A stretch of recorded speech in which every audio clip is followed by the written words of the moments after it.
Congratulations, you've done it again, my friend. My gosh, I don't know seriously where these visions come in your head and how you translate them onto the screen. Like, what are your dreams like? Vivid. No, you know what? Look. I have a great time just working with these amazingly talented artists, and every day I kind of would come to them with a challenge, and every day they would meet it exactly head on and be like, "Oh, that's it? That's all you got?" And so it kept escalating, I guess, as we went. So it was really, I think it's been a fun, super fun process to do this big world creation that Guardians is. A long process. I mean, yes, a long process. 3 years. I think about 3 years. You have to have patience of a saint. Yeah, Seriously. well, it's not a fast process. I won't say that, but it is rewarding. I mean, the thing is, like, to be able to like make a sketch just on a piece of paper, some doodle that I do, and then 3 years later see this fully realized world. That is completely three-dimensional. That's pretty awesome. What was it about the books that kind of turned you onto this project? Well, I guess I love the idea of sort of a Joseph Campbellian hero's journey, sort of archetypal journey. Good versus evil. Mm-hmm.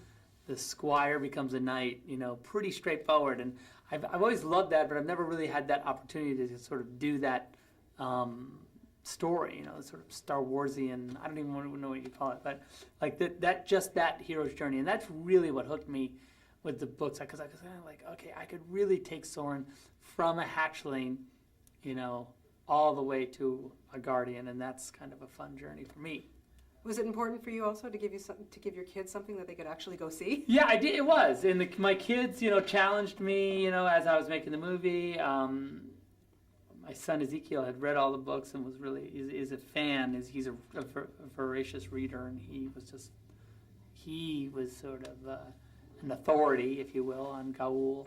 So I had to be careful with him because he'd be like, "You messed it up." So, but he really loves it. So yeah, I was going to ask you what along the way, did you use them as a kind of consultant? Oh yeah, I used them all. I used all my kids as consultants, and so they'd all have their 2 cents, like, that's a little boring or whatever. So it was like, oh geez. It's good to I thought that was character development. It's good to have that kind of help. It is. I know. It is. Your voice cast. Wow, what a great eclectic bunch of voices. My goodness. Let's start with Jim Sturgis, because first of all, this poor Brit, you got him, and now he's got to get this Australian thing going and everything. It's hard to do, by the way. Yeah, he was telling me you got to go like have a high pitch after that. But why him? Why? Yeah, I was a big fan of his anyway, and I just felt like Jim would be able to sort of do that range of innocence, youth, the innocence of youth, but then also sort of in the end, that kind of sort of coming into his own, as he becomes a guardian.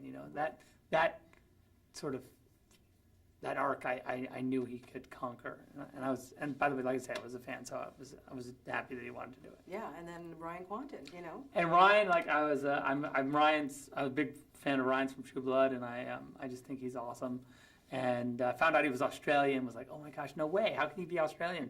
I thought he was from the South, and so that was cool. When you hear him speak with his real accent, you're like, that's awesome. So that's his true accent in the movie. Yeah, no, I know. It's funny. You're right. We watch about True Blood, and it's like, what are these guys I never knew? Yeah, they're all foreigners on that show. And then of course, I just did the Toronto Film Festival and had this long interview with Jeffrey Rush, and man, is he good in this movie! Oh my gosh, he's so good. Jeffrey Rush is a laser beam. He is awesome. Yeah, and he's doing a little like Winston Churchill vibe in the movie, so it's kind of cool.